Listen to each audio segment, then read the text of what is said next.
Okay, so let us start with a very quick revision of what we have seen in the last session. तो last lecture में हमने experimental setup देखा था photoelectric effect का. We have seen complete setup of photoelectric effect. Then we have studied some observations from photoelectric effect. सबसे पहला जो observation था वो था effect of frequency on photo current, photoelectric current. तो एक्स एक्सिस पे हम लोग प्लॉट करते हैं फ्रीक्वेंसी एंड वाई एक्सिस पे we plot photo current, photoelectric current. Then we see that कि up to one particular value of frequency there is no emission. और ये क्यों था, यहाँ इस फ्रीक्वेंसी की वैल्यू तक इमिशन नहीं मिलेगा. Why? Because photons do not have sufficient energy to knock out electrons. Electrons को किसी भी सरफेस से फ्री करना है तो मिनिमम एनर्जी रिक्वायर्ड होता है. तो ये जो वैल्यू है फ्रीक्वेंसी का, इसको थ्रेशोल्ड फ्रीक्वेंसी बोलते हैं. And up to threshold frequency photons do not have energy to knock out electrons. तो एनर्जी बढ़ाओगे मतलब फ्रीक्वेंसी बढ़ाओगे. At some particular value of frequency you get emission. तो ये पहला ऑब्जर्वेशन था in which we see that एक particular value of frequency के बाद इमिशन मिलता है. तो ये नो इमिशन रीजन था और यहाँ पे इमिशन है. और ऑल्सो रिमेम्बर, जब आप फ्रीक्वेंसी को चेंज कर रहे हो तो आपने इंटेंसिटी और कलेक्टर प्लेट पोटेंशियल को कांस्टेंट रखा है. ये पहला ऑब्जर्वेशन था. Then once you know what is the effect of frequency on photoelectric current, सबसे पहले ये क्यों होना चाहिए इसका भी रीजन है. बिकॉज दिस टेल्स यू कि अगर आपको बाकी ऑब्जर्वेशंस चाहिए तो फोटोन का frequency it should be greater then threshold frequency. मतलब आप सिर्फ इंटेंसिटी वेरी करते रहे लेकिन फ्रीक्वेंसी थ्रेशोल्ड से कम है तो इमिशन मिलने नहीं वाला है. तो सबसे पहला ये ऑब्जर्वेशन इसके लिए होता है सो दैट यू अंडरस्टैंड कि पहला इंपॉर्टेंट कंडीशन ये है, अगर फोटोन के पास सफिशिएंट एनर्जी नहीं है, मतलब सफिशिएंट फ्रीक्वेंसी नहीं है, तो इमिशन नहीं होगा. Then second observation that we have seen is variation of photoelectric current with intensity. मतलब effect of intensity on photoelectric current. इस केस में आप कलेक्टर प्लेट पोटेंशियल को और फ्रीक्वेंसी को कांस्टेंट रखते हो, लेकिन यहाँ पे frequency should be greater than और इक्वल टू थ्रेशोल्ड फ्रीक्वेंसी. तो in this case we have seen ये जो वेरिएशन होता है ये स्ट्रेट होता है, स्ट्रेट लाइन होता है, लीनियर होता है. This variation is linear. इसका मतलब जितना ज्यादा इंटेंसिटी बढ़ाओगे उतना ज्यादा करंट बढ़ते जाएगा, क्योंकि मोर इंटेंसिटी का मतलब है मोर number of photons. More number of photons incident हुए मतलब मोर नंबर ऑफ इलेक्ट्रॉन्स एमिट होंगे इमिटर प्लेट से. मोर नंबर ऑफ इलेक्ट्रॉन्स एमिट होंगे इमिटर प्लेट से तो मोर number of electrons will reach collector plate. More number of electrons reaching collector plate means more is the current. Then उसके बाद हमने देखा था variation of photoelectric current with collector plate potential, मतलब effect of collector plate potential on photoelectric current. Then इस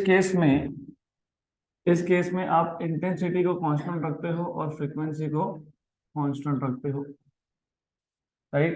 तो you need to remember यहाँ पे इंटेंसिटी और कलेक्टर प्लेट पोटेंशियल कांस्टेंट था, फ्रीक्वेंसी वाज वेरिंग. यहाँ पे कलेक्टर प्लेट पोटेंशियल और फ्रीक्वेंसी कांस्टेंट है, intensity is changing. And then in the last case intensity and frequency are kept constant and now you are changing collector plate potential. Zero zero collector plate potential पे हमारा expectation था, क्योंकि remember ये important है, तो I slow down little bit here, speed थोड़ा कम करूंगा यहाँ मैं. You have to always remember, एक चीज हमेशा याद रखो, ये जो इमिटर प्लेट है, इमिटर प्लेट को आप हमेशा जीरो पोटेंशियल पे रखते हो और आप पोटेंशियल चेंज करते हो सिर्फ कलेक्टर प्लेट का. तो अगर कलेक्टर प्लेट का पोटेंशियल भी जीरो हो तो हमारा नॉर्मली एक्सपेक्टेशन ये होता है कि इमिटर प्लेट से जितने भी इलेक्ट्रॉन्स इमिट हुए, no electron will reach collector plate. पर ऐसा होता नहीं है. ऐसा नहीं होने के पीछे रीजन ये था कि number one, there are two reasons. Number one, यहाँ पे जो फोटॉन्स आ रहे हैं they are continuously incident on emitter plate. मतलब इमिटर प्लेट से कंटिन्यूअसली इलेक्ट्रॉन्स इमिट होते जा रहे हैं, और क्योंकि कंटिन्यूअसली इलेक्ट्रॉन्स इमिट होंगे तो यहाँ पे इलेक्ट्रॉन्स का क्राउडिंग हो जाएगा, जिसको हम लोग बोलते हैं इलेक्ट्रॉन क्लाउड। तो because of crowding of electrons, मतलब because of formation of electron cloud, electron start repelling each other. अब बैकवर्ड डायरेक्शन में तो जा नहीं सकते हो, क्योंकि बैकवर्ड तो इलेक्ट्रॉन जनरेट हो रहा है, वो तो वहां तो ऑलरेडी रिपल्शन है। तो सिर्फ एक ही डायरेक्शन है जहां वो जा सकते हैं, दैट इज फॉरवर्ड। तो दैट इज वन रीजन कि कलेक्टर प्लेट का पोटेंशियल भले ही जीरो हो, still electrons will move towards collector plate. Number two ये था, as I told you yesterday, कि इलेक्ट्रॉन्स के पास काइनेटिक एनर्जी भी है। क्यों है? Because I have given you an example. For example, emitter plate से इलेक्ट्रॉन को फ्री होने के लिए अगर 1.5 eV का एनर्जी लगता है, और अगर फोटोन के पास 2 eV का एनर्जी है, मतलब फोटोन के पास एक्स्ट्रा 0.5 eV का एनर्जी है, और आप आज आगे देखोगे कि जब फोटोन इलेक्ट्रॉन के साथ कोलाइड होगा तो कंप्लीट ट्रांसफर ऑफ एनर्जी होता है। इट इज नॉट लाइक कि 1.5 eV चाहिए फ्री होने के लिए तो फोटोन ने 1.5 ही दिया, पूरा का पूरा ट्रांसफर हो गया। फोटोन का एनर्जी पूरा का पूरा ट्रांसफर हो गया इलेक्ट्रॉन को। तो इलेक्ट्रॉन ने 1.5 eV यूज कर लिया टू फ्री इटसेल्फ, और बचा हुआ 0.5 energy is in the form of kinetic energy of electron. तो जो एनर्जी बच गया, जो फोटोन के पास एक्स्ट्रा एनर्जी था, वो इलेक्ट्रॉन ने in the form of kinetic energy ले लिया। अब काइनेटिक एनर्जी है तो वेलोसिटी है, because kinetic energy is half M we square. तो ऑलरेडी यहाँ रिपल्शन था, ऊपर से वेलोसिटी है, तो then it makes sure that the electrons will reach collector plate. इसका मतलब ये है कि जीरो कलेक्टर प्लेट पोटेंशियल पे भी करंट जीरो नहीं होता है, you still get some current. अब अगर मैं कलेक्टर प्लेट पोटेंशियल को बढ़ाते जाऊं, if I go on increasing, अब इंक्रीजिंग के दो तरीके होते हैं। You go on increasing positive potential, you go on increasing negative potential. तो हम पहले पॉजिटिव पोटेंशियल बढ़ाते जाएंगे। जब आप पॉजिटिव पोटेंशियल बढ़ाते हो, फर्स्ट ऑफ ऑल जब जीरो पोटेंशियल था, तब few electrons were reaching collector plate, मतलब करंट कम था। लेकिन जैसे आपने कलेक्टर प्लेट को मोर पॉजिटिव पे किया, +1 वोल्ट, +2 वोल्ट, +3 वोल्ट, तो इलेक्ट्रॉन्स नेगेटिव है, वो पॉजिटिव है, तो more and more electrons will reach collector plate. इसका मतलब करंट इनिशियली बढ़ते जाएगा, it will go on increasing, the current will go on increasing, right. फिर एक स्टेज ऐसा आएगा जिस स्टेज पे, जिस कलेक्टर प्लेट पोटेंशियल पे सारे के सारे इलेक्ट्रॉन्स वहां पहुंच गए। रिमेंबर, इंटेंसिटी कांस्टेंट है। इंटेंसिटी कांस्टेंट का मतलब नंबर ऑफ फोटॉन्स इंसिडेंट पर यूनिट टाइम कांस्टेंट है, मतलब number of photo electrons generated पर यूनिट टाइम कांस्टेंट है। मतलब इमेजिन, ऐसा इमेजिन करो कि 1 सेकेंड में 10 ही इलेक्ट्रॉन जनरेट होने वाले हैं, तो 10 के 10 वहां पे पहुंच गए। कैसे पहुंचे? ये कलेक्टर प्लेट पोटेंशियल हमने बढ़ा दिया। अब इस स्टेज के बाद आप कलेक्टर प्लेट पोटेंशियल को कितना भी बढ़ाओ, करंट नहीं बढ़ सकता, क्योंकि करंट डायरेक्टली डिपेंड करता है number of electrons reaching collector plate. लेकिन जब हर सेकेंड में 10 ही इलेक्ट्रॉन प्रोड्यूस हो रहे थे, तो फिर करंट तो कांस्टेंट हो जाएगा। नो मैटर आप यहाँ पे 10 वोल्ट लगाओ या 100 वोल्ट लगाओ, 1000 वोल्ट लगाओ, 10,000 वोल्ट लगाओ, doesn't matter.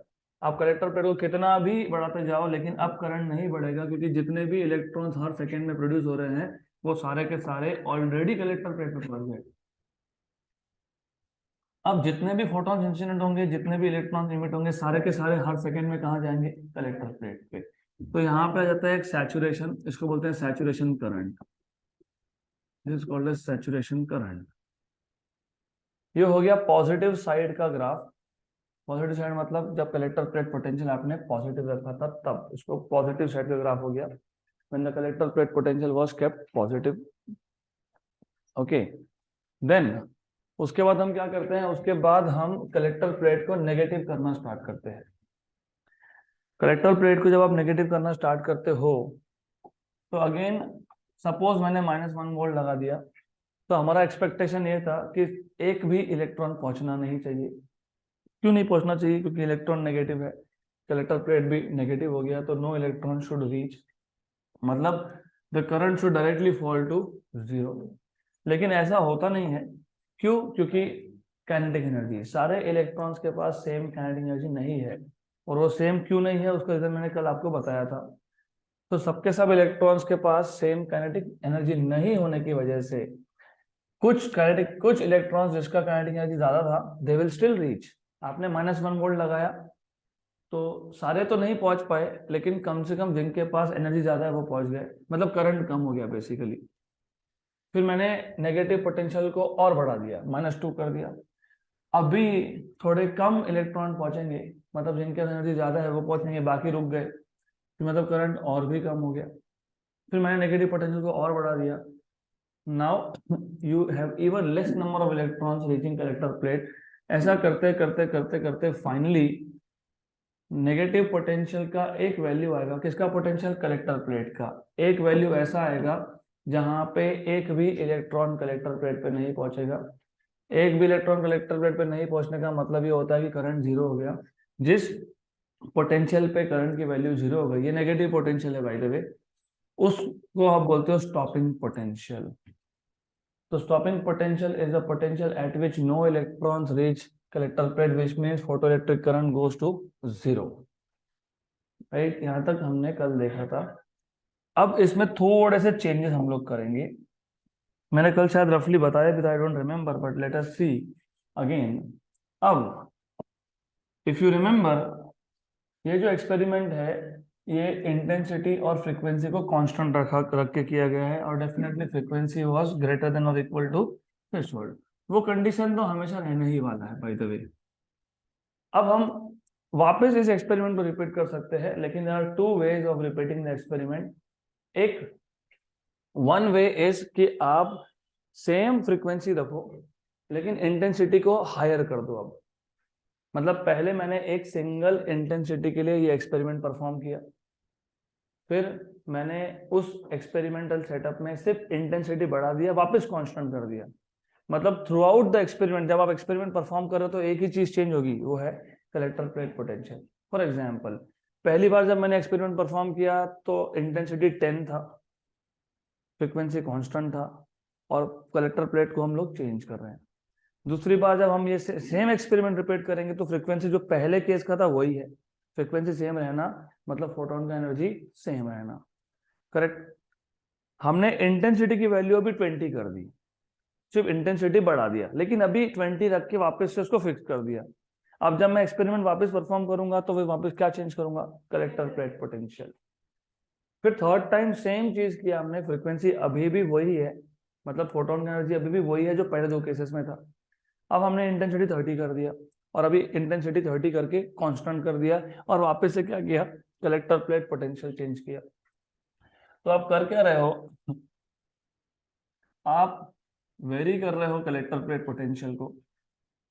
You are changing collector plate potential, you are measuring photoelectric current, you are keeping frequency constant and the frequency is greater than or equal to threshold frequency. You are also keeping intensity constant. Intensity जब experiment perform कर रहे थे तब constant था, तो जब पहले बार मैंने इंटेंसिटी को कांस्टेंट रखा, लेट अस से I1 वाज इंटेंसिटी, उस केस में ग्राफ आपको कैसा मिलेगा? उस केस में ग्राफ आपको ऐसा मिलेगा। ये हो गया पहले इंटेंसिटी पे वो एक्सपेरिमेंट I1 पे। करेक्ट। अब जब आप इंटेंसिटी बढ़ाते हो, रिमेंबर इंक्रीजिंग इंटेंसिटी का मतलब होता है increasing the number of photons. Intensity बढ़ाने का मतलब ये नहीं होता है कि फोटोन का एनर्जी बढ़ा, सिर्फ नंबर ऑफ फोटॉन्स बढ़ गए। नंबर ऑफ फोटॉन्स बढ़ गए मतलब नंबर ऑफ फोटो इलेक्ट्रॉन्स जो इमिट हुए वो बढ़ गए। अगर नंबर ऑफ इलेक्ट्रॉन्स बढ़ गए तो ज्यादा इलेक्ट्रॉन्स कहाँ पहुंचेंगे? कलेक्टर प्लेट पे। अगर ज्यादा इलेक्ट्रॉन्स कलेक्टर प्लेट पे पहुंचेंगे तो ज्यादा करंट जनरेट होगा। तो जब ज्यादा करंट जनरेट होगा तो ये ग्राफ सिर्फ क्या होगा? शिफ्टेड होगा। तो this graph will only shift. अब किसी बुक में इस ग्राफ को ऐसा दिखाया है, सिर्फ सिर्फ पॉजिटिव साइड में शिफ्ट दिखाया है, नेगेटिव साइड में शिफ्ट नहीं दिखाया है, कोई दिक्कत नहीं है। या फिर अगर ऐसा दिखाया है तो भी चलता है, इज द सेम थिंग। सिर्फ एक चीज याद रखना, स्टॉपिंग पोटेंशियल सेम होना चाहिए, क्योंकि स्टॉपिंग पोटेंशियल इंटेंसिटी डिसाइड ही नहीं करता है, स्टॉपिंग पोटेंशियल डिसाइड करता है frequency. Why I am telling you again, अच्छे से समझ लो, थोड़ा थियोरेटिकल कॉन्सेप्ट है ये।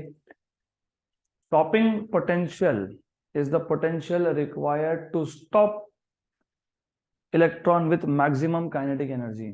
अब एक काइनेटिक एनर्जी आया कहां से था, जो एनर्जी बच गया, suppose 1.5 eV was the energy required to free the electron। Photon के पास कितना था, 2 eV, तो बच कितना गया, 0.5 eV। अब अगर मैं फ्रीक्वेंसी बढ़ा देता हूँ, मैं फ्रीक्वेंसी बढ़ा रहा हूँ मतलब मैं फोटोन की एनर्जी बढ़ा रहा हूँ, बराबर। सपोज अभी फोटोन का एनर्जी हो गया 2.5, लेकिन इलेक्ट्रॉन को फ्री होने के लिए अभी भी कितना चाहिए, 1.5, तो एक्स्ट्रा कितना है अभी 1, तो काइनेटिक एनर्जी ऑफ इलेक्ट्रॉन कितना है 1। तो अगर एनर्जी ऑफ इलेक्ट्रॉन बढ़ गया, काइनेटिक एनर्जी बढ़ गया, तो अब स्टॉप करने के लिए जो सामने का प्लेट है उसको और भी ज्यादा नेगेटिव पोटेंशियल करना पड़ेगा। फिर मैंने वापस फ्रीक्वेंसी अगर बढ़ा दिया तो क्या बढ़ गया, फोटोन का एनर्जी, फोटोन का एनर्जी बढ़ा है, रिमेंबर। तो अब सपोज 3 eV का हो गया फोटोन का एनर्जी, इलेक्ट्रॉन को फ्री होने के लिए कितना चाहिए, 1.5। Energy required two electron free electron is always same if the metal plate is same. तो अब एक्स्ट्रा एनर्जी कितना है, 1.5, काइनेटिक एनर्जी कितना है 1.5, तो अभी इलेक्ट्रॉन का काइनेटिक एनर्जी ज्यादा है क्या, यस। तो इलेक्ट्रॉन को कलेक्टर प्लेट तक नहीं पहुंचने देना है, तो कलेक्टर प्लेट का पोटेंशियल और भी नेगेटिव करना पड़ेगा। मतलब जब आप फ्रीक्वेंसी चेंज करते हो, फ्रीक्वेंसी बढ़ाते हो, तो स्टॉपिंग पोटेंशियल भी बढ़ते जाता है, राइट, क्लियर। तो इंटेंसिटी अगर आप चेंज कर रहे हो तो स्टॉपिंग पोटेंशियल चेंज नहीं होता, सिर्फ क्या चेंज होता है, करंट चेंज होता है। क्योंकि इंटेंसिटी बढ़ाने का मतलब था नंबर ऑफ फोटॉन्स बढ़ाना, फ्रीक्वेंसी बढ़ाने का मतलब था हर एक फोटोन का एनर्जी बढ़ाना। हमने यहाँ पे क्या चेंज किया, इंटेंसिटी। इंटेंसिटी बढ़ाया मतलब जहां पे पहले फोटॉन्स का नंबर कम था, अब ज्यादा फोटॉन्स इंसिडेंट होंगे, ज्यादा फोटॉन्स इंसिडेंट होंगे मतलब ज्यादा इलेक्ट्रॉन्स इमिट होंगे, ज्यादा इलेक्ट्रॉन्स इमिट होंगे मतलब ज्यादा कलेक्टर प्लेट पे पहुंचेंगे, कलेक्टर प्लेट पे ज्यादा पहुंचेंगे तो करंट क्या मिलेगा, ज्यादा मिलेगा, तो पूरा का पूरा ग्राफ क्या होगा, शिफ्टेड होगा। लेकिन स्टॉपिंग पोटेंशियल क्या होगा, सेम होगा, स्टॉपिंग पोटेंशियल क्या होगा, सेम होगा। फिर मेरे को लगा कि और एक बार चेक कर लेते हैं, तो और एक बार हमने चेक किया तो वापस हमको वैसा ही मिला, सिर्फ ये ग्राफ ऊपर ऊपर ऊपर शिफ्ट होते जा रहा है। तो रिमेंबर यहाँ पे intensity I3 is greater than intensity I2 is greater than intensity I1, correct, right. तो ये जो ग्राफ है, ये और ये ग्राफ सेम है, तो रिमेंबर यहाँ पे इंटेंसिटी का सिंगल वैल्यू के लिए ये एक्सपेरिमेंट परफॉर्म किया था, यहाँ पे इंटेंसिटी के 3 वैल्यूज के लिए ये परफॉर्म किया है। पहले इंटेंसिटी का एक वैल्यू फिक्स कर लिया 10, और फ्रीक्वेंसी तो फिक्स है ही। फिर हमने कलेक्टर प्लेट पोटेंशियल चेंज किया, फिर हमने पूरा एक्सपेरिमेंट खत्म होने के बाद अब इंटेंसिटी बढ़ा दिया 20, फिर फिक्स कर दिया, फिर वापस से फ्रीक्वेंसी तो वही था जो है, फिर वापस से कलेक्टर प्लेट पोटेंशियल चेंज किया, फिर थर्ड टाइम भी वापस इंटेंसिटी इंक्रीज किया, अब फिक्स कर दिया, अब वापस से क्या चेंज कर रहे हो, collector plate potential.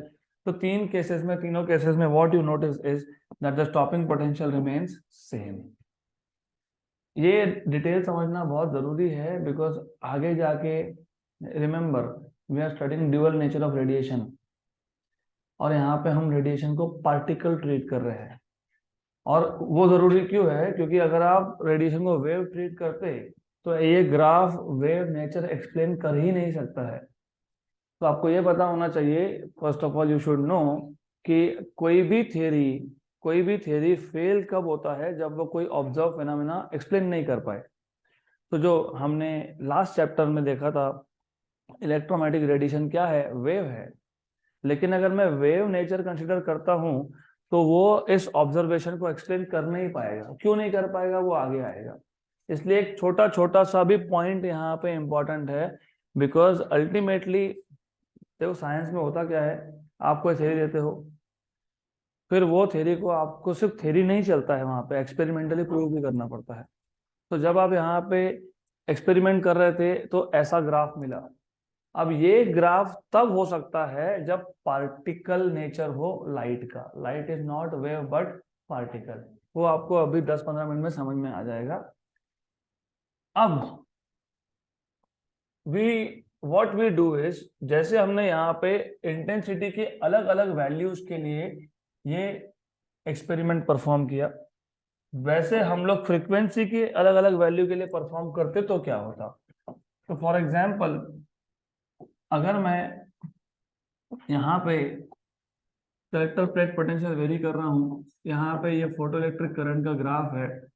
This time intensity is kept constant, intensity का वैल्यू फिक्स है। तो सबसे पहले आपको यही नेचर मिलने वाला है, this is what you going to get, simple.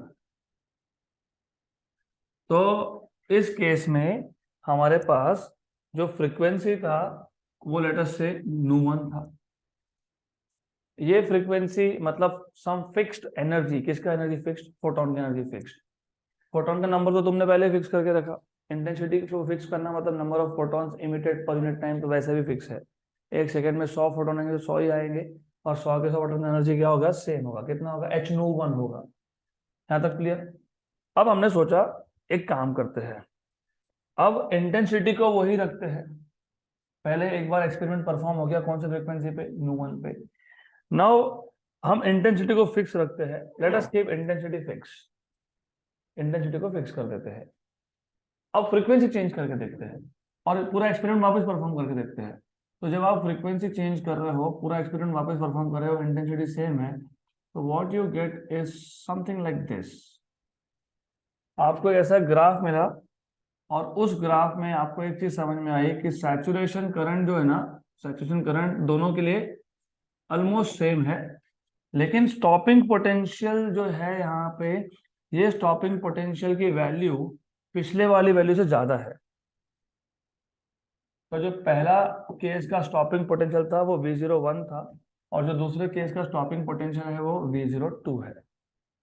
अब ऐसा क्यों है, क्योंकि आपने फ्रीक्वेंसी बढ़ाया, मतलब फोटोन का एनर्जी बढ़ा दिया, लेकिन इलेक्ट्रॉन को फ्री होने के लिए तो अभी भी उतना ही एनर्जी चाहिए जितना पहले चाहिए था। मतलब अब इलेक्ट्रॉन के पास काइनेटिक एनर्जी ज्यादा है, और अगर इलेक्ट्रॉन के पास काइनेटिक एनर्जी ज्यादा है तो सामने का जो पोटेंशियल है, कलेक्टर प्लेट का जो पोटेंशियल है, वो ज्यादा नेगेटिव होना पड़ेगा टू स्टॉप द इलेक्ट्रॉन। तो इसके लिए स्टॉपिंग पोटेंशियल बढ़ गया। फिर हमने सेम एक्सपेरिमेंट परफॉर्म किया तीसरी फ्रीक्वेंसी पे, nu3 पे।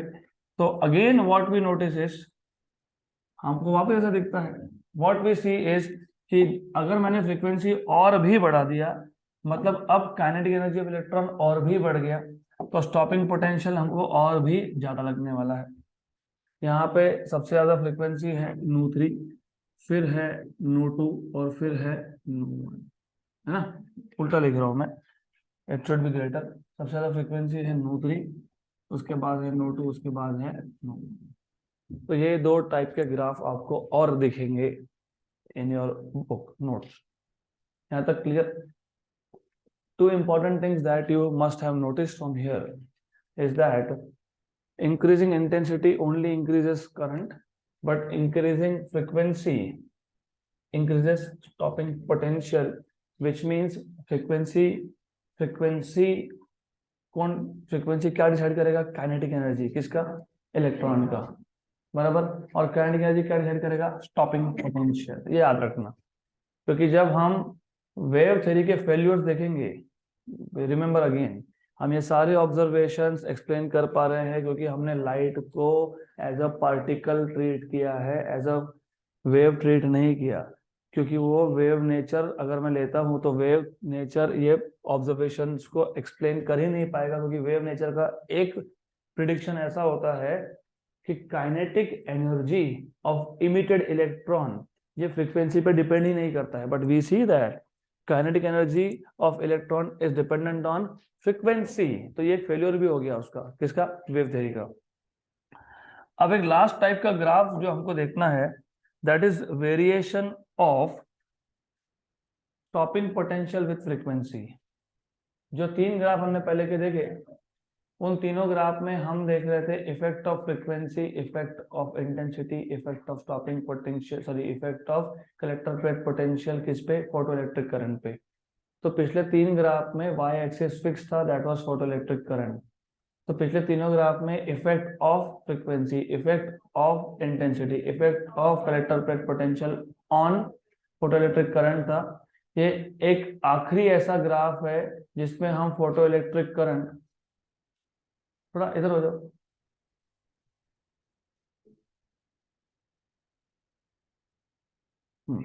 ठीक है, गुड गुड। तो ये आखिरी एक ऐसा ग्राफ है जिसमें हम फोटो इलेक्ट्रिक करंट मेजर ही नहीं कर रहे हैं, तो we will not measure photo electric current. तो last graph that we want to study is variation of या तो इफेक्ट ऑफ, ठीक है, variation of stopping potential as a function of frequency. तो इन सिंपल लैंग्वेज हमको एक graph देखना है, मैं सीधे लिख देता हूँ. यह ग्राफ है फ्रीक्वेंसी वर्सेस स्टॉपिंग पोटेंशियल का. तो graph of stopping potential versus frequency. तो जो भी लिखा होगा नोट्स में, आई डोंट रिमेम्बर नोट्स में क्या लिखा है इसको अभी, नोट्स देखो एक मिनट. हाँ, तो variation of stopping potential with frequency of incident radiation. तो variation of stopping potential with frequency of incident radiation, मतलब हम लोग y एक्सिस पे स्टॉपिंग पोटेंशियल को प्लॉट करेंगे और x एक्सिस पे हम लोग फ्रीक्वेंसी को प्लॉट करेंगे. तो ये फ्रीक्वेंसी है, ये स्टॉपिंग पोटेंशियल है. ये graph actually this is the graph, same ही चीज है. अब मेरे को एक बात बताओ, मैंने जितना फ्रीक्वेंसी बढ़ाया उतना स्टॉपिंग पोटेंशियल क्या हुआ, बढ़ गया. डिक्रीज नहीं, बढ़ गया, नेगेटिव साइड में बढ़ गया. तो ज्यादा फ्रीक्वेंसी मतलब स्टॉपिंग पोटेंशियल भी ज्यादा है, बराबर, क्लियर. तो रिमेम्बर दिस, सपोज मेरे पास एक मेटल है ए, सम मेटल ए. तो अगर मैं मेटल ए की बात कर रहा हूं तो मेटल ए का, अगर मेटल ए है, मेटल ए मतलब मेटल का सरफेस जो है, अभी I told you, remember this, जब तक मेटल सरफेस सेम है, इमिटर प्लेट सेम है, तब तक energy required to free the electron same है. ये सब ध्यान में लेके चलोगे तो ग्राफ समझ में आएंगे. जब तुम प्लेट चेंज करते हो तब जाके energy required to free the electron will become different. मैं वापस एग्जांपल देता हूँ. सपोज मेरे पास एक फोटोन है जिसका एनर्जी 2 eV का है. सेम फोटोन मैंने दो अलग अलग मेटल प्लेट पे इंसिडेंट कर दिया. एक मेटल प्लेट से इलेक्ट्रॉन को फ्री होने के लिए एनर्जी चाहिए था 1.5, दूसरे से चाहिए था 1.8. तो जो पहली प्लेट से जो इलेक्ट्रॉन फ्री होगा उसका काइनेटिक एनर्जी कितना है, 0.5, और दूसरे से जो फ्री होगा 0.2, बराबर. तो स्टॉपिंग पोटेंशियल दोनों में से किसके लिए ज्यादा होगा, 0.5, मतलब पहले मेटल प्लेट के लिए. तो ये समझ के चलना पड़ेगा आपको. अब हमारे पास दो मेटल प्लेट है, मैं पहले एक मेटल प्लेट का ग्राफ ड्रॉ कर लेता हूं. रिमेंबर, स्टॉपिंग पोटेंशियल डिपेंड करता है फ्रीक्वेंसी पे. जितना ज्यादा फ्रीक्वेंसी उतना ज्यादा स्टॉपिंग पोटेंशियल. तो if you see the graph you get a straight line. जितना ज्यादा फ्रीक्वेंसी उतना ज्यादा स्टॉपिंग पोटेंशियल. अगर फ्रीक्वेंसी कम था तो स्टॉपिंग पोटेंशियल भी कम था. फ्रीक्वेंसी बढ़ गया मतलब पॉइंट राइट में शिफ्ट हो गया तो स्टॉपिंग पोटेंशियल भी ऊपर शिफ्ट हो गया. फिर फ्रीक्वेंसी और बढ़ा दिया तो स्टॉपिंग पोटेंशियल और भी बढ़ेगा. फिर फ्रीक्वेंसी और बढ़ाओगे तो स्टॉपिंग पोटेंशियल और भी बढ़ेगा. तो आपको मिलेगा एक स्ट्रेट लाइन, राइट. तो this is the graph of stopping potential versus frequency. ये एक पर्टिकुलर मेटल के लिए था, लेट अस से ये ए मेटल के लिए था. This is for some metal A. अगर मैं दूसरा कोई मेटल लेता हूं, लेट अस से दूसरा मेटल लेता हूं, मेटल मतलब इमिटर प्लेट. मैं अगर इमिटर प्लेट ही चेंज कर देता हूं, अब इमिटर प्लेट क्या डिसाइड करता है, इमिटर प्लेट डिसाइड करता है कि इलेक्ट्रॉन को फ्री होने के लिए एनर्जी कितना चाहिए, राइट. तो रिमेंबर, आपको वापस से इस ग्राफ का नेचर सेम मिलेगा, सिर्फ ये शिफ्टेड होगा, क्योंकि वापस वही स्टोरी रिपीट होगी. जितना फ्रीक्वेंसी ज्यादा उतना स्टॉपिंग पोटेंशियल ज्यादा. सिर्फ यहाँ पे इतना है कि ए के केस में और बी के केस में, दोनों केसेस में इलेक्ट्रॉन को फ्री होने के लिए एनर्जी अलग अलग चाहिए, राइट. तो अगर आप सिर्फ बी मेटल का ग्राफ देखोगे तो भी ऐसा ही मिलेगा, straight line. You increase frequency increase करना मतलब फोटोन का एनर्जी इंक्रीज करना, लेकिन फोटोन को फ्री होने के लिए, सॉरी, इलेक्ट्रॉन को फ्री होने के लिए एनर्जी क्या चाहिए, सेम है. आपने फ्रीक्वेंसी तो बढ़ा दिया, फोटोन की एनर्जी तो बढ़ा दिया. फोटोन की एनर्जी बढ़ाना मतलब काइनेटिक एनर्जी ऑफ इलेक्ट्रॉन बढ़ाना. काइनेटिक एनर्जी ऑफ इलेक्ट्रॉन बढ़ गया तो स्टॉप करने के लिए क्या ज्यादा लगेगा, स्टॉपिंग पोटेंशियल. तो वापस से वही फ्रीक्वेंसी बढ़ा रहे हो, स्टॉपिंग पोटेंशियल बढ़ रहा है, फ्रीक्वेंसी बढ़ा रहे हो, स्टॉपिंग पोटेंशियल बढ़ रहा है.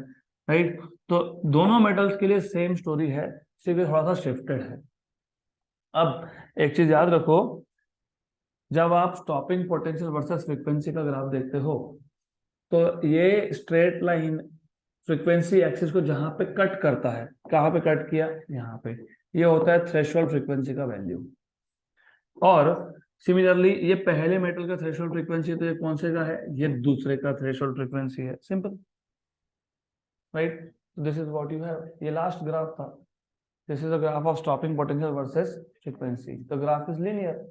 क्यों लीनियर, मैं कब से तो बोल रहा हूँ। Why linear? More the frequency means more is the kinetic energy of emitted electrons.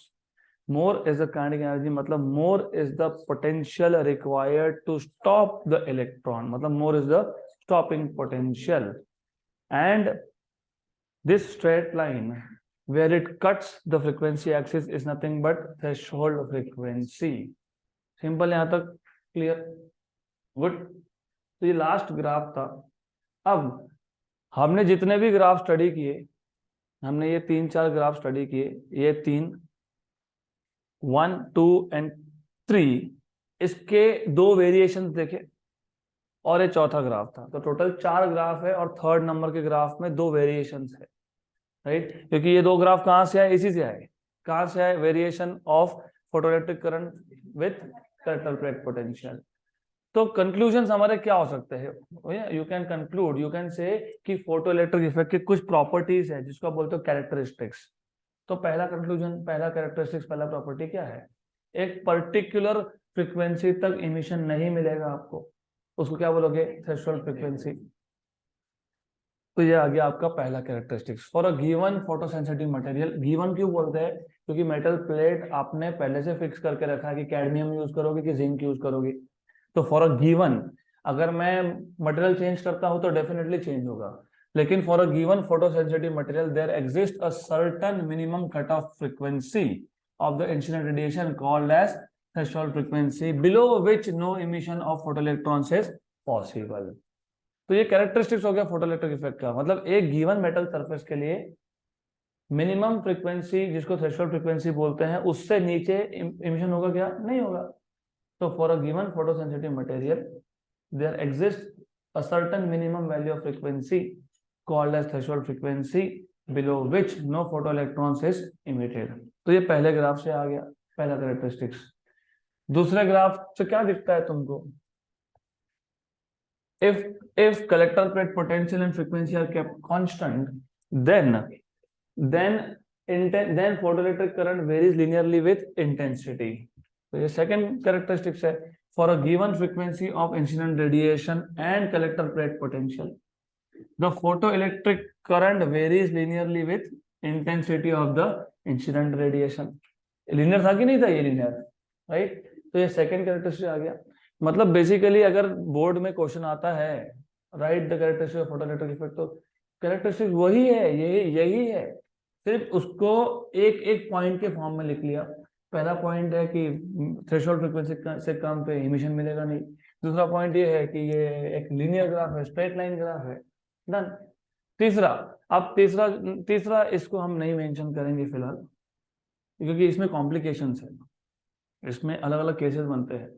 तो तीसरा ऐसा है, द क्वेश्चन इज, ये फोटोन इंसिडेंट हुआ तो इलेक्ट्रॉन इमीडिएटली वहां से इमिट हुआ है कि कुछ टाइम के बाद हुआ है, इमीडिएटली, इसको बोलते हैं इंस्टेंटेनियस, राइट। क्योंकि वेव थ्योरी उल्टा बताता है। वेव थ्योरी के हिसाब से क्या होना चाहिए सोच लो, इलेक्ट्रॉन को फ्री होने के लिए कितना एनर्जी चाहिए, 1.5। मैं वापस बोल रहा हूँ 1.5 मैं सिर्फ एग्जांपल के लिए लेता हूँ, ऐसा नहीं कि 1.5 ही चाहिए हमेशा, लेकिन लेट अस से 1.5 चाहिए। हमारे पास फोटोन है जिसका एनर्जी 0.5 है, या तो समझ लो 0.1 है, 0.1 है, ऐसा हमारे पास वेव है जो हर एक सेकेंड में 0.1 ईवी का एनर्जी देता है। हर एक सेकेंड में कितना आता है, 0.1। फ्री होने के लिए कितना चाहिए, 1.5। तो कितने सेकेंड लगेंगे उतना एनर्जी इकट्ठा करने के लिए, नहीं अच्छे सोचो, 15 सेकेंड्स लगेंगे, बराबर। तो अकॉर्डिंग टू वेव थ्योरी, जब तक सफिशिएंट एनर्जी कलेक्ट नहीं होता तब तक इलेक्ट्रॉन इमिट नहीं होता। इसका मतलब there is lag between the incident photon and the emission of photo electrons, right. लेकिन लैग है क्या? नहीं है लैग, लैग नहीं है, वो इंस्टेंटेनियस प्रोसेस है। तो ये तीसरा कैरेक्टरिस्टिक्स है, the emission of photo electrons is an instantaneous process, which means there is no time lag between incident radiation and emission of photoelectrons। जैसे ही फोटोन इंसिडेंट हुआ, इमीडिएटली अगर फोटोन के पास सफिशिएंट एनर्जी है तो इमीडिएटली वहां से फोटो इलेक्ट्रॉन इमिट होगा। तो ये तीसरा कैरेक्टरिस्टिक्स है, there is no time lag between the emission of photo electron and the incidence of photon. There is no time lag between incident photon and emission of photoelectron। जैसे ही photon incident हुआ, immediately photon और electron का collision हुआ और immediately electron वहां से emit हो गया। तो ये तीन कैरेक्टरिस्टिक याद रखना। Number 1, threshold frequency, there exist a minimum frequency below which no emission is possible. किसका इमिशन? फोटो इलेक्ट्रॉन का emission. Number 2, the graph of photoelectric current and intensity is linear. Number 3, there is no time lag, जैसे ही photon incident होगा immediately electrons emit होंगे। ये तीन characteristics है photo electric effect के। यहाँ तक क्लियर? गुड। अरे वो नोट्स और असाइनमेंट कंप्लीट करने के लिए आपको अलग टाइम देना चाहिए। अब लेट अस, मैंने जैसे बताया आपको, आई जस्ट टोल्ड यू कि wave theory photo electric effect को एक्सप्लेन नहीं कर सकता है। तो क्यों नहीं कर सकता है? तो दो रीजंस है उसके। There are failures of wave theory to explain photo electric effect. तो there are two particular reasons as to why, क्यों हम लोग फोटोन का वेव नेचर नहीं ले सकते। तो next topic is failure of wave theory to explain observations from experiment of photo electric effect. Number one मैंने जैसे बोला, अभी भी बताया मैंने, अकॉर्डिंग टू पार्टिकल नेचर, ये जो प्रोसेस है इमिशन ऑफ इलेक्ट्रॉन्स का, ये क्या है? इंस्टेंटेनियस है। There is no time difference, there is no time lag. लेकिन वेव थ्योरी के हिसाब से ये प्रोसेस इंस्टेंटेनियस नहीं है। तो wave theory predicts that the emission of photo electrons is not an instantaneous process. मैं जस्ट अभी बताया आपको, आपसे पूछ ही लिया है मैंने। 1.5 eV का एनर्जी रिक्वायर्ड था इलेक्ट्रॉन को फ्री होने के लिए। फोटोन जो इंसिडेंट हो रहा है पर सेकेंड में कितना एनर्जी ला रहा है? 0.1। तो 1.5 eV एनर्जी जमा होने तक कितना टाइम लगेगा? 15 सेकेंड। मतलब इमिशन आपको कितने टाइम के बाद मिलना चाहिए? लेकिन ऐसा होता है क्या? नहीं। तो the metal surface requires reasonable time from few minutes to few hours. अब फ्यू आवर्स भी लग जाते हैं, क्योंकि फॉर एग्जांपल लेट अस से, अगर मैं ऐसा बोलता हूँ कि इलेक्ट्रॉन को फ्री होने के लिए 60 eV का एनर्जी चाहिए, 60 eV, राइट, 60 eV। और एक सेकेंड में 1 eV एनर्जी आ रहा है, तो कितना टाइम लग गया? 60 मिनट, बराबर। तो 1 आवर के बाद इमिशन होगा फिर। हाँ, तो वेव थ्योरी का प्रिडिक्शन ये बताता है कि फोटो इलेक्ट्रॉन्स का इमिशन ये इंस्टेंटेनियस नहीं है। तो क्या होगा कि पहले मेटल सरफेस एनर्जी इकट्ठा करते जाएगा। So metal surface requires reasonable time from few minutes to few hours to accumulate sufficient energy to free electrons from the surface of metal। So it also predicts, और भी एक गड़बड़ है। पहली तो गड़बड़ यहाँ तक है ही कि इंस्टेंटेनियस नहीं है, हमको पता है इंस्टेंटेनियस है। दूसरा ये है, it also predicts that greater the intensity of incident radiation less is the time required for emission and vice versa. जितना तुम इंटेंसिटी बढ़ाओगे उतना ही टाइम कम लगेगा। थोड़ा समझ में आ रहा है चीज? पार्टिकल नेचर हमको क्या बताता है? इंटेंसिटी बढ़ाना मतलब फोटोन का नंबर बढ़ाना। ये क्या बता रहा है? इंटेंसिटी बढ़ाना मतलब फोटोन का एनर्जी बढ़ाना। क्योंकि तुम इंटेंसिटी बढ़ाते हो मतलब फोटोन का एनर्जी बढ़ा रहे हो। फोटोन का एनर्जी बढ़ रहा है तो टाइम अभी कम लगेगा। फॉर एग्जाम्पल पहले इंटेंसिटी की एक फिक्स्ड वैल्यू के लिए 1 eV का एनर्जी था पर सेकेंड, तो 60 eV इकट्ठा करने में कितना टाइम लग गया? मतलब 1 आवर। अब उल्टा सोचो, अब ऐसा सोचो कि हमारे पास जो फोटोन है, मतलब जो लाइट का सोर्स था, मैंने इंटेंसिटी बढ़ा दिया। अब इंटेंसिटी बढ़ाना मतलब एनर्जी पर यूनिट टाइम बढ़ाना। अब 1 सेकेंड में 2 eV का एनर्जी आ रहा है। कितना? 2 eV। तो 60 eV कलेक्ट करने के लिए कितना हो गया? 30 मिनट्स, मतलब हाफ एन आवर। तो अब इमिशन आधे घंटे में मिलेगा, पहले कब मिल रहा था? 1 आवर में। तो इंटेंसिटी बढ़ाने का मतलब इनका बोलना ऐसा है कि तुम इंटेंसिटी बढ़ा रहे हो मतलब तुम फोटोन का एनर्जी बढ़ा रहे हो, लेकिन ऐसा होता है क्या? इंटेंसिटी बढ़ाने का मतलब क्या होता है? नंबर ऑफ फोटॉन्स इंक्रीज करना। लेकिन वेव थ्योरी बोलता है कि ऐसा कुछ नहीं है। इफ यू इंक्रीज इंटेंसिटी मतलब you are increasing the energy per unit time, और अगर एनर्जी इंक्रीज होगा तो इमिशन के लिए टाइम कम लगेगा।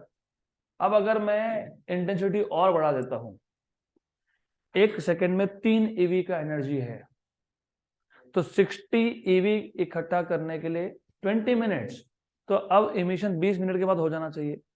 अगर मैं 4 EV का एनर्जी पर यूनिट टाइम कर देता हूं, मतलब इंटेंसिटी और बढ़ा दिया, हर 1 सेकेंड में 4 EV का एनर्जी आ रहा है, तो 15 मिनट में इमिशन मिलना चाहिए। अगर मैं 5 करता हूं तो 12 मिनट में इमिशन मिलना चाहिए। मैं 6 करता हूं तो राइट। लेकिन हमने ये सब करके देखा, हमने ये सारे रिजल्ट्स देखे। वी ऑलरेडी नो कि इंटेंसिटी बढ़ाने का मतलब फोटोन का एनर्जी बढ़ाना नहीं है। If you increase the intensity which means you are only increasing the number of photons, you are not increasing the energy of each photon. तो जो पहला प्रिडिक्शन है वही गलत है। वेव थ्योरी के प्रिडिक्शन के हिसाब से फोटो इलेक्ट्रॉन्स का इमिशन इंस्टेंटेनियस प्रोसेस नहीं है। तो कोई भी मेटल सरफेस हो, it takes reasonable amount of time to accumulate energy, sufficient energy to knock out electrons. और अगर मुझे जल्दी से इमिशन चाहिए तो मैं इंटेंसिटी बढ़ाता जाऊंगा। इंटेंसिटी बढ़ाऊंगा तो पर यूनिट टाइम ज्यादा एनर्जी आ रहा है, क्योंकि इंटेंसिटी का डेफिनेशन ही वो है, एनर्जी पर यूनिट टाइम। तो ज्यादा एनर्जी आएगा हर सेकंड में, मतलब इमिशन अभी क्या होगा? फास्ट होगा। पहले 1 आवर में था तो अभी हाफ ही आवर में है।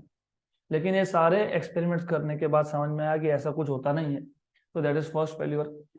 दूसरा नंबर का failure, since large incident intensity, मैंने अभी बताया, since large incident intensity implies larger energy. ऐसा होता है क्या? लेकिन नहीं। लेकिन वेव थ्योरी के हिसाब से ऐसा होता है। तो वेव थ्योरी के हिसाब से इंटेंसिटी का बढ़ाने का मतलब ये हो रहा है कि आप एनर्जी बढ़ा रहे हो फोटोन का। अगर फोटोन का एनर्जी बढ़ता, अगर फोटोन का एनर्जी बढ़ता तो फोटोन का काइनेटिक एनर्जी भी बढ़ना चाहिए था।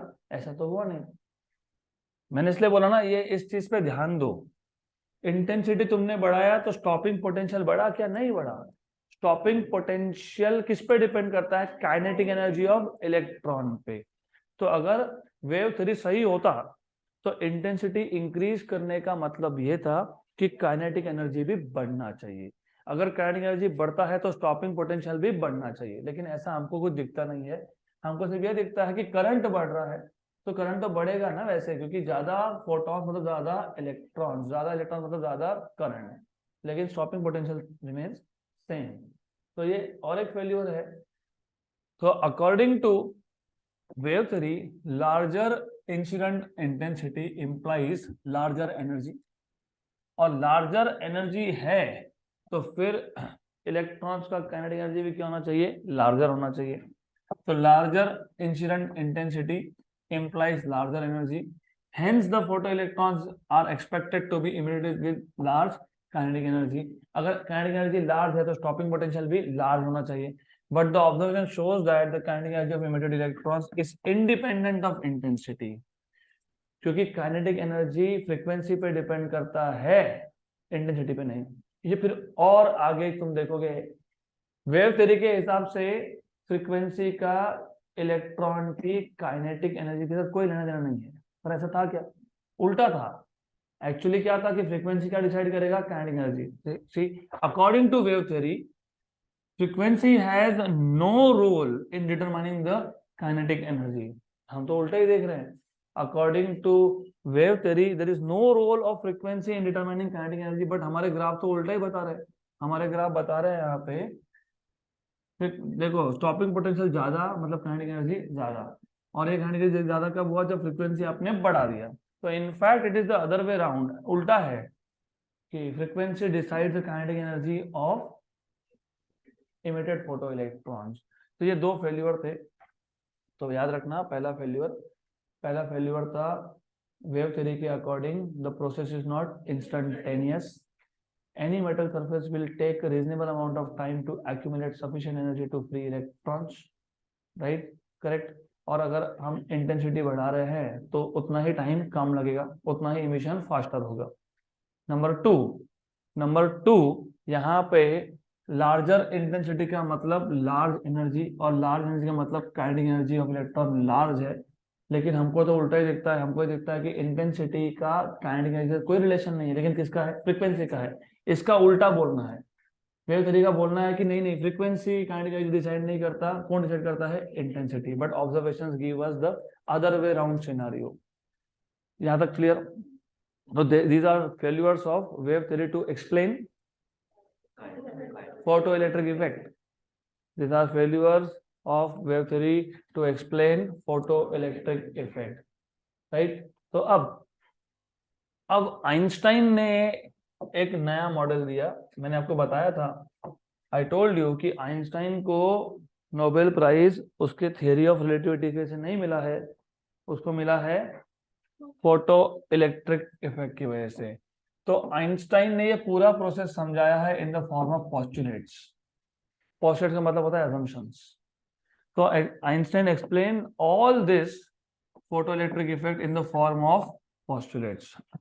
तो number one, postulate number one, Planck ने भी यही बोला था बाय द वे। प्लैंक का भी यही बोलना था कि photons are emitted in the form of small packets of energy, है ना। Light is emitted in the form of small packets of energy. Each packet is called as photon, and the energy of each photon is h nu. So assumptions, Einstein postulate of quantization of energy. Quantization मतलब packets of energy, quantum मतलब होता है small particle, और quantization of energy मतलब packets of energy, and photoelectric equation। तो Einstein ने ये पूरा photo electric effect in the form of postulate मतलब in the form of assumptions explain किया। असम्पशन नंबर वन, जब भी हम लाइट की बात करते हैं, किसी भी सोर्स से लाइट जब इमिट होगा, तो वो जो लाइट होता है it consist of small number of small packets but in very large number, और each packet has a frequency of nu, मतलब each packet has a energy of h nu. थोड़ा सा इमेजिनरी है, मैंने तो पहले ही बोल दिया था, थ्योरी है। जब हम लोग किसी भी सोर्स से लाइट प्रोड्यूस करते हैं, अगर वो लाइट वेव होगा तो वो कंटिन्यूअस इमिशन होता है। लेकिन अकॉर्डिंग टू आइंस्टाइन्स पोस्टुलेट, ये जो लाइट का इमिशन है ये कंटिन्यूअस नहीं है, ये क्या है, डिस्क्रीट है। डिस्क्रीट मतलब क्या है, स्मॉल पैकेट्स में है। मतलब energy first of all is emitted in the form of packets, correct. और हर एक पैकेट का एनर्जी कितना होगा फिर, एच नू, वेयर नू इज फ्रीक्वेंसी। तो postulate number one, a radiation of frequency nu consists of a stream मतलब large number, stream मतलब बंडल मतलब बहुत सारा उसके अंदर। तो radiation of frequency nu consists of a stream of discrete quanta और photons। इमेजिन करना है तो इसको ऐसा इमेजिन कर सकते हो, light is emitted, radiation is emitted in the form of small packets but in very large number। तो ऐसे बहुत सारे पैकेट्स ऑफ एनर्जी एक साथ इमिट हो रहे हैं, और हर एक पैकेट का एनर्जी क्या है, सेम है, और हर एक पैकेट का एनर्जी कितना है, एच नू है। तो this is what Einstein is trying to tell you, radiation of frequency nu, ये जो रेडिएशन है इसका फ्रीक्वेंसी कितना है, नू है, कंसिस्ट ऑफ अ स्ट्रीम मतलब large number, stream of discrete quanta, discrete मतलब ये अलग वो अलग साथ कंटिन्यूअस नहीं है, ये अलग अलग है, एक पैकेट दूसरा पैकेट तीसरा पैकेट चौथा packet, right. And the energy of each of this packet मतलब ईच फोटोन इज एच नू, right. This photons move with speed of light through space, क्योंकि स्पीड ऑफ लाइट तो हमको पता ही है वैक्यूम में कितना होता है, 3×10⁸। तो ये जो हर एक पैकेट है जिसको आप फोटोन बोल रहे हो, ये कितनी स्पीड से ट्रेवल करेगा, 3×10⁸ मीटर पर सेकेंड। तो आइंस्टाइन का पहला पोस्टुलेट से हमको ये बताता है, radiation is emitted in the form of packets and the energy of each packet is h nu, where nu is frequency, and these packets travel with speed of light through space। ये पहला postulate है। दूसरा postulate मैंने अभी बताया, जब photon incident होगा metal plate पे, तो फोटोन का कोलिजन किसके साथ होता है, इलेक्ट्रॉन के साथ, और फिर इलेक्ट्रॉन को पूरा एनर्जी ट्रांसफर होता है और इलेक्ट्रॉन क्या हो जाता है, free. When radiation of frequency nu is incident on a photosensitive surface, there are collisions। किसका कोलिजन है, collisions between collision between photons and electrons of the atoms of emitter, क्योंकि इलेक्ट्रॉन्स कहाँ से इमिट हो रहे हैं, इमीटर से, तो कोलिजन कहाँ पे है, इमीटर पे है। तो during such collision photons transfer their entire energy to the electrons without any time lag, instantaneous process, right? तो अभी इसको वापस से एक बार इमेजिन करो, एक बहुत सिंपल कॉन्सेप्ट है, फिजिक्स का प्रॉब्लम है कि you have to connect with the subject, उसको उस लेवल पे जाके सोचना पड़ता है। हमारे पास अगर एक रेडिएशन का सोर्स है, मतलब लाइट का सोर्स है, तो लाइट के सोर्स से हम अभी तक क्या इमेजिन करते थे कि कंटिन्यूअसली वेव आ रहा है, एक्चुअली कंटिन्यूअसली वेव इमिट नहीं होता है। क्या इमिट होता है, large number of packets, quantas, each packet is called as photon, और हर एक पैकेट का एनर्जी कितना है, एच नो है, बराबर। जब ये लार्ज नंबर ऑफ पैकेट्स किसी मेटल सरफेस पे जाके इंसिडेंट होंगे तो क्या होगा, कोलिजन होगा। किसका, पैकेट का, पैकेट का नाम क्या था, फोटोन, किसके साथ होगा, इलेक्ट्रॉन के साथ होगा। और ये कोलिजन होता है इनइलास्टिक, इसमें कंप्लीट ट्रांसफर ऑफ एनर्जी होता है, कहाँ से, फोटोन से इलेक्ट्रॉन। और ये जो एनर्जी ट्रांसफर है ये विदाउट एनी टाइम लैग है, इमीडिएट ट्रांसफर है। फोटोन आया, उसका कोलिजन हुआ, जिसके साथ इलेक्ट्रॉन के साथ पूरा का पूरा एनर्जी ट्रांसफर हो, पूरा का पूरा, रिमेंबर दिस वर्ड। नहीं तो फिर 1.5 EV ट्रांसफर कर देता, बचा हुआ 0.5 रख लेता, ऐसा नहीं होता है। पूरा का पूरा एनर्जी ट्रांसफर हो गया, पूरा का पूरा हुआ, इसके लिए तो इलेक्ट्रॉन के पास काइनेटिक एनर्जी है। नहीं तो ऐसा होता, फोटोन बोलता देख तेरे को फ्री होने के लिए 1.5 चाहिए ना, तू 1.5 ले ले, 0.5 मैं रख लेता हूँ। तो आधा वेव तेरी और आधा पार्टिकल तेरी। क्योंकि अगर आप ऐसा बोलते हो कि फोटोन ने 1.5 दिया, बचा हुआ 0.5 रख लिया, फिर अगले फोटोन ने भी 1.5 दिया, बचा हुआ 0.5 रख लिया, अगले फोटोन ने भी 1.5 दिया, बचा हुआ 0.5 रख लिया, ये 0.5 0.5 0.5 3 बार रख के 1.5 हो गया, ये मिला के किसी और को दे दिया इलेक्ट्रॉन को, वो फ्री हो गया। तो ऐसा तो फिर जो इलेक्ट्रॉन्स इमिट होते उनका काइनेटिक एनर्जी जीरो ही होता हर बार, फ्री तो हो जाते लेकिन काइनेटिक एनर्जी कितना होता, जीरो। मतलब आधा तुमने वेव थ्योरी लगा दिया, आधा तुमने पार्टिकल नेचर लगा दिया, ऐसा नहीं होता है। मैंने इस चैप्टर के स्टार्ट में ही बोला था, या तो वो वेव है या फिर वो पार्टिकल है। और अगर पार्टिकल है तो पार्टिकल में जब कोलिजन होता है फोटोन का इलेक्ट्रॉन के साथ, तो कंप्लीट ट्रांसफर ऑफ एनर्जी है। तो ये दूसरा पोस्टुलेट है, और इससे एक इक्वेशन बनता है, वो होता है फोटो इलेक्ट्रिक इक्वेशन। अब लॉजिकली ये जो एनर्जी ट्रांसफर हुआ, किससे किसको, फोटोन से इलेक्ट्रॉन को, ये एनर्जी जो ट्रांसफर हुआ इलेक्ट्रॉन ने दो वे में यूज किया है। एक उसने यूज किया है to free itself from surface of metal, जो 1.5 मैं बोल रहा हूं उसको बोलते हैं वर्क फंक्शन। क्या बोलते हैं, वर्क फंक्शन, डिनोट करते हैं फाई से।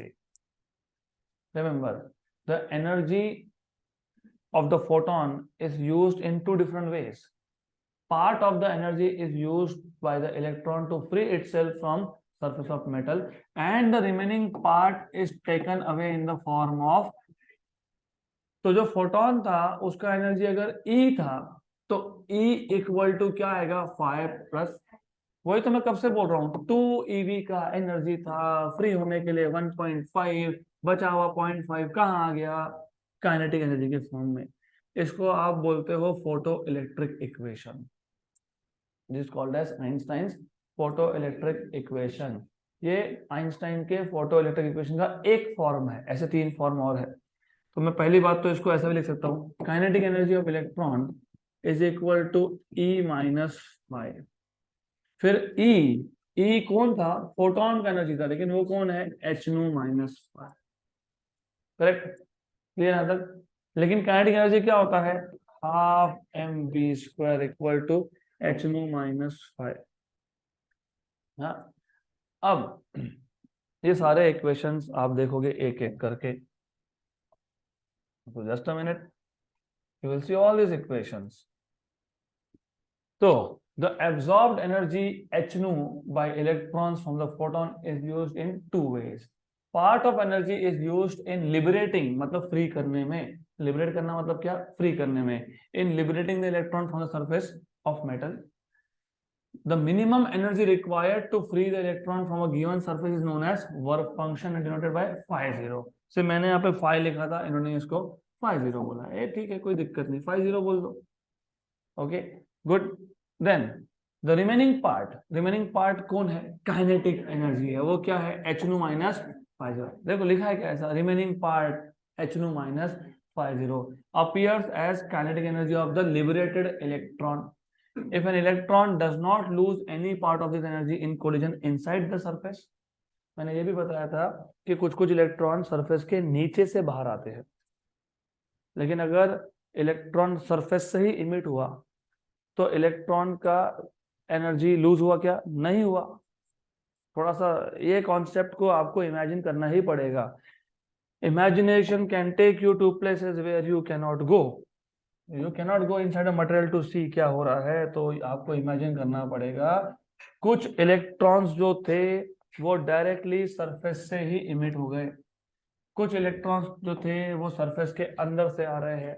जो इलेक्ट्रॉन सरफेस के अंदर से बाहर आ रहे हैं वो एनर्जी लूज करेंगे, क्योंकि जब अंदर से बाहर आएंगे तो यहाँ पे बाकी एटम्स भी है जिसके साथ वो इंटरेक्ट करेंगे, तो एनर्जी लूज करके बाहर आएंगे। मतलब जो इलेक्ट्रॉन सरफेस के नीचे से, नीचे मतलब थोड़ा नीचे से, नैनोमीटर के डेप्थ से आ रहे हैं, उनका काइनेटिक एनर्जी कम होगा कंपेयर टू सरफेस इलेक्ट्रॉन्स। तो मैक्सिमम किसका है, सरफेस इलेक्ट्रॉन्स का है। तो वही तो बोला है, देखो क्या बोला है, if an electron does not loose, कब नहीं लूज होगा, जब डायरेक्टली सरफेस से आया हो। तो if an electron does not lose any part of this energy in collision inside the surface and escapes with maximum possible kinetic energy.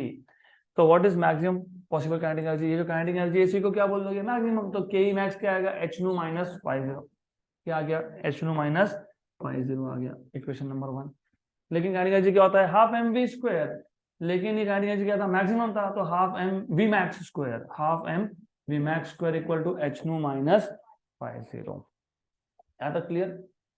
अब ये दो इक्वेशन समझ में आए तो आगे और समझ में आएगा।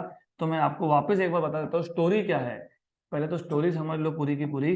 स्टोरी ये है कि फोटोन के पास एनर्जी था, वो एक मेटल सरफेस पे जाके हिट कर दिया तो पहले तो इलेक्ट्रॉन को फ्री होने में जितना एनर्जी लगा था वो यूज हो गया, जो बच गया वो काइनेटिक एनर्जी है।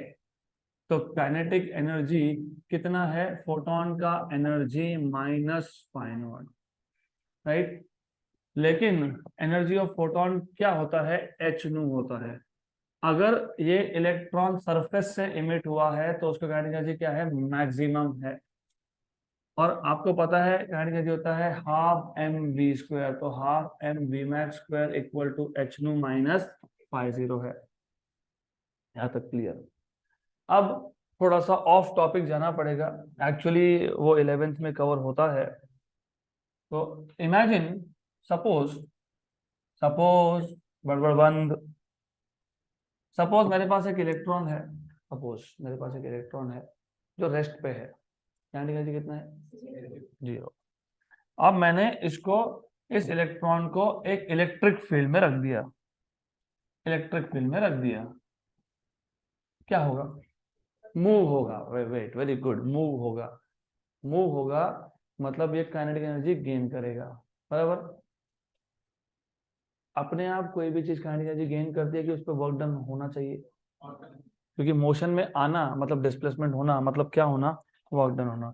तो इस इलेक्ट्रॉन ने जितना भी काइनेटिक एनर्जी गेन किया है वो कहाँ से आया है, वर्क से आया है। लेकिन इलेक्ट्रोस्टैटिक्स में वर्क डन का फॉर्मूला तुमने डिराइव किया था, और 12वीं में ही किया है, Q into V, where V is the potential difference between the two plates। Emitter plate का 0 पोटेंशियल था, कलेक्टर प्लेट का पॉजिटिव पोटेंशियल था। इमिटर प्लेट 0 है और कलेक्टर प्लेट 10 वोल्ट पे है, तो पोटेंशियल डिफरेंस कितना है, 10 वोल्ट है। तो ये V कौन है, पोटेंशियल डिफरेंस है। अगर मैंने वो 10 के माइनस 10 लगा दिया होता तो V कौन है, -10 है, बराबर। यहाँ तक क्लियर। तो रिमेंबर, इलेक्ट्रॉन को अगर आप एक एक्सटर्नल पोटेंशियल डिफरेंस में रखते हो तो इलेक्ट्रॉन काइनेटिक एनर्जी गेन करता है, क्योंकि इलेक्ट्रॉन पे वर्क हो गया, तो kinetic energy equal to work done. लेकिन वर्क डन क्या है, QE। लेकिन काइनेटिक एनर्जी भी तो क्या है फिर, half M we square equal to Q, लेकिन Q मतलब E, क्योंकि यहाँ पे इलेक्ट्रॉन था, करेक्ट, बराबर। अब ऐसे समझ लो कि जिस जिस इलेक्ट्रॉन के पास मैक्सिमम एनर्जी है, क्योंकि यहाँ पे हर एक इलेक्ट्रॉन के पास मैक्सिमम एनर्जी नहीं है, किसके पास मैक्सिमम है? जो सरफेस से आ रहा है, मुझे उसको स्टॉप करना है, मतलब कलेक्टर प्लेट तक पहुंचने नहीं देना है, स्टॉपिंग पोटेंशियल। और यहाँ पे क्या आएगा? Vmax square. तो हाफ Vmax स्क्वायर मतलब क्या आएगा? EV zero. क्या आएगा? EV zero.